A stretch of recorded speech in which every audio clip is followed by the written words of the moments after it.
Assalamualaikum warahmatullahi wabarakatuh. Alhamdulillahi rabbil alamin. Allahumma salli wa sallim ala asyrafil mursalin Sayyidina Muhammadin wa ala alihi wa ashabihi ajma'in. Amma ba'du. Qala Rabbuna Jalla wa Ala fi kitabih A'udzu billahi minasy syaithanir rajim. Wa wajadu ma 'amilu muhdara wa la yazlimu rabbuka ahada. Shadaqallahul 'azim. Ma'asyiral muslimin, majelis subuh rahimakumullah. Alhamdulillahi rabbil alamin. Itulah kalimat yang Allah Subhanahu wa taala ajarkan kepada kita. Kalimat yang singkat tapi sudah cukup, sudah pantas bagi Allah Subhanahu wa taala untuk kita sembahkan sebagai ungkapan terima kasih atas nikmat-nikmat Allah Subhanahu wa taala yang begitu banyak, melimpah, tidak pernah berhenti. Sekurang-kurangnya ketika kita duduk di dalam masjid ini, ada 3 nikmat Allah Subhanahu wa taala. Yang pertama adalah nikmat hidup. Kemudian hidup dan semua indera-indera kita kembali fungsinya. Kita tidur tadi itu semua indera-indera kita ini kehilangan fungsi. Mata kita masih ada tapi penglihatan kita tidak ada. Orang tidur itu Pak, kalau dibuka matanya itu tidak melihat. Artinya matanya ada tapi penglihatannya ini off. Telinga ada tapi tidak mendengar. Otak ada tapi memori hilang ketika tidur. Tapi ketika kita bangun, seringkali kita lupakan bahwa betapa besar nikmat itu ketika semua fungsi-fungsi indera ini kembali. Kita tidak perlu setel ulang lagi. Mata kita ini langsung melihat. Tidak perlu ditata-tata ulang lagi telinga ini langsung mendengar. Bahkan memori kita pun langsung kembali. Semua yang kita ingat sebelum kita tidur lupa semua. Begitu kita bangun, kita ingat semua. Pertanyaannya adalah, di mana fungsi indera itu? Siapa yang memelihara? Siapa yang menjaga bagi kita fungsi-fungsi indera ini? Itu tidak lain dan tidak bukan adalah Rabbul Alamin. Allah Subhanahu wa taala pemelihara alam semesta ini. Dan untuk mensyukuri itu semua, Allah mengatakan qulil hamdulillah. Cukup kalian mengatakan alhamdulillah. Jadi alangkah nikmat seorang hamba itu ketika lisannya ini kemudian mudah untuk mengucapkan alhamdulillah. Hadirin sidang jamaah subuh rahimakumullah. Termasuklah Allah Subhanahu wa taala kembali mempertemukan kita semua, saya dengan bapak-bapak sekalian, dalam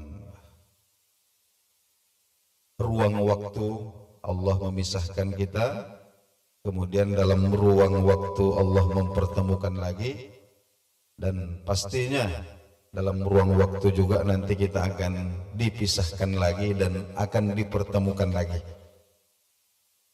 Ini nikmat besar, saya mengucapkan syukur, berterima kasih, alhamdulillah Kemudian dalam waktu ini juga kita mari renungkan Bapak dan Ibu sekalian, 100 tahun yang akan datang, tepatnya tahun 2125, 100 tahun yang akan datang. Menurut ilmu yakin kita semua sudah selesai. Sudah. Tidak ada lagi yang tersisa. Apa yang kita bangun, yang kita tempati hari ini barangkali sudah tidak ada lagi. Ataupun kalau ada, entahlah siapa yang tinggal di dalamnya, kita tidak tahu lagi. Akan tetapi Bapak dan Ibu sekalian, kita ini hamba-hamba Allah Subhanahu wa taala. Kita ini umat baginda Nabi sallallahu alaihi wasallam, memiliki satu kebahagiaan yang tidak dimiliki oleh orang-orang yang tidak beriman. Apa itu? Harapan kita tentang apa-apa yang ada di sisi Allah Subhanahu wa taala. Ini harapan kita terhadap apa-apa yang ada di sisi Allah Subhanahu wa taala. Ini tidak dimiliki oleh orang-orang kafir. Orang-orang yang tidak beriman itu sama dengan kita, hidup sama dengan kita. Bahkan mungkin secara dunia mereka lebih sejahtera dibandingkan dengan kita. Tapi dalam hidup mereka juga banyak kesulitan, banyak penderitaan, sebagaimana kita juga mengalami kesulitan dan penderitaan. Akan tetapi ada satu perbedaan besar antara orang mukmin dengan orang yang tidak mukmin. Apa itu? Tarjuna minallahi ma la yarjun. Kalian punya harapan di sisi Allah sementara mereka tidak. Harapan setelah mati itu kita punya itu. Itulah sebabnya ketika selesai perang Uhud, para sahabat ini datang mengeluh kepada Rasulullah sallallahu alaihi wasallam. Ya Rasulullah, kami mengalami penderitaan. Banyak teman-teman kami yang gugur, banyak teman-teman kami yang terluka, harta benda kami yang hilang dan lain sebagainya. Mereka mengadu itu kepada Rasulullah.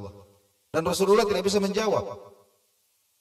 Tapi Allah Subhanahu wa taala turunkan ayat dalam Al-Qur'anul Karim.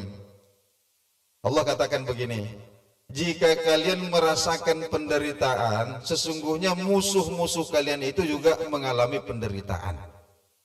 Sama. Teman-teman kalian banyak yang gugur, teman-teman mereka juga banyak yang gugur. Kalian ada yang terluka, mereka juga ada yang terluka.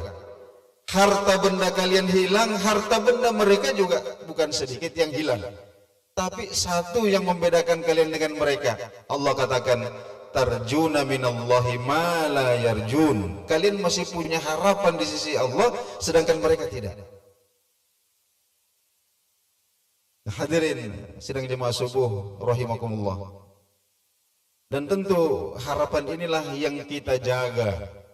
Harapan inilah yang senantiasa kita nyalakan apinya. Dengan apa? Dengan ketaatan kita kepada Allah Subhanahu wa taala. Jadi kita datang bangun subuh-subuh, melangkahkan kaki ke masjid. Meskipun masih terkantuk-kantuk kita, tersaruk-saruk langkah kaki kita karena kelelahan masih ada. Tapi ini adalah upaya kita untuk menjaga harapan kita yang ada di sisi Allah Subhanahu wa taala itu. Karena Allah katakan dalam Quranul Karim dalam suratul Kahfi, yauma wa wajadu ma amilu muhdara. Pada hari kiamat itu semua manusia akan mendapati ma amilu, bahwa ternyata semua apa yang pernah mereka lakukan dalam kehidupan dunia ini muhdara, dihadirkan catatannya di hadapan mereka, tidak ada kurang sedikit pun.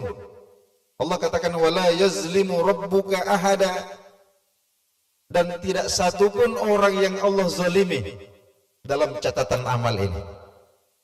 Semua kita akan menemukannya.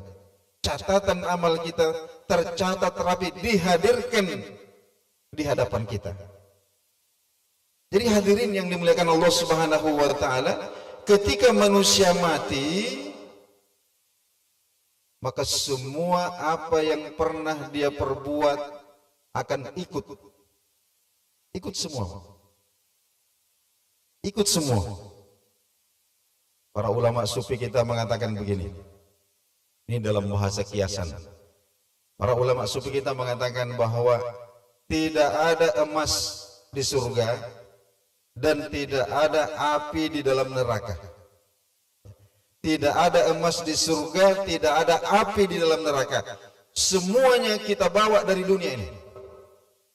Semua kita bawa dari sini. Api di neraka kita bawa dari sini. Emas di surga kita bawa dari sini. Jadi apa yang kita lakukan di dunia ini yang baik, yang soleh, itulah yang menjadi batu bata emas yang akan dijadikan sebagai bahan bangunan istana kita dalam jannahnya Allah Subhanahu wa taala. Tapi yang buruk, yang jahat, yang zalim, inilah yang akan menjadi kayu, api yang membakar kita sendiri. Jadi semuanya kita bawa dari dunia ini. Oleh karena itu hadirin Allah Subhanahu wa taala, banyak anggapan atau ungkapan yang kesannya meremehkan dunia. Apalah arti dunia ini? Memang kalau kita lihat dari segi zahirnya dunia begitu remeh, begitu temporer semuanya, akan tetapi ketahuilah saudara-saudara, bapak-bapak sekalian, bahwa kesempatan kita hanya di dunia ini saja. Kesempatan kita hanya di dunia ini saja untuk mengumpulkan, untuk mempersiapkan apa yang akan kita tuai dalam kehidupan kita yang akan datang. Hadirin sidang jamaah subuh rahimakumullah. Ada seorang sufi besar yang bernama Ibrahim bin Adham. Saya ingin cuplik kisahnya sedikit sebagai penutup kuliah subuh saya pada kesempatan ini. Suatu ketika beliau masuk dalam dalam kota Basrah. Beliau masuk ke dalam kota Basrah. Orang-orang Arab dulu itu punya punya hammam. Hammam ini tempat pemandian umum. Nah, jadi orang ini di rumah biasa tidak punya tempat mandi. Fasilitas mandi ini disiapkan oleh negara, namanya hammam. Bahasa Arabnya itu hammam, tempat pemandian umum. Dan orang masuk itu bayar. Mandi itu masuk bayar. Ketika beliau hendak masuk, beliau sedang tidak punya uang. Ketika beliau hendak masuk ke dalam hammam ini, maka penjaganya mengatakan, Anda harus bayar. Saya tidak punya uang, katanya. Kalau begitu Anda tidak boleh masuk. Maka beliau langsung tersungkur, bersujud, menangis. Sampai orang-orang kasihan. Wah, kasihan ini syekh kita ini. Mungkin karena tidak punya uang, tidak bisa masuk ke dalam kamar mandi. Akhirnya banyak orang yang menghibur. Wahai Ibrahim, kamu tidak usah khawatir, nanti saya bayarin, masuk saja. Tidak perlu kamu menangis begitu, saya traktirlah. Beliau mengatakan begini, saya menangis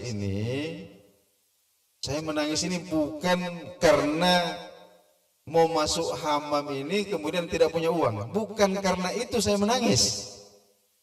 Saya menangis ini karena saya teringat pada suatu hari nanti, ketika saya berdiri di hadapan pintu surga, kemudian malaikat penjaga surga menanya saya, karcisnya mana?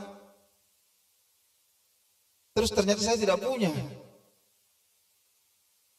Itu saya teringat itu, makanya saya menangis. Aduh, di dunia saja, ini cuma mau masuk kamar mandi, kok tidak bisa bayar karcis, tidak bisa masuk. Masuk WC ini Pak. Tidak punya duit tidak bisa masuk.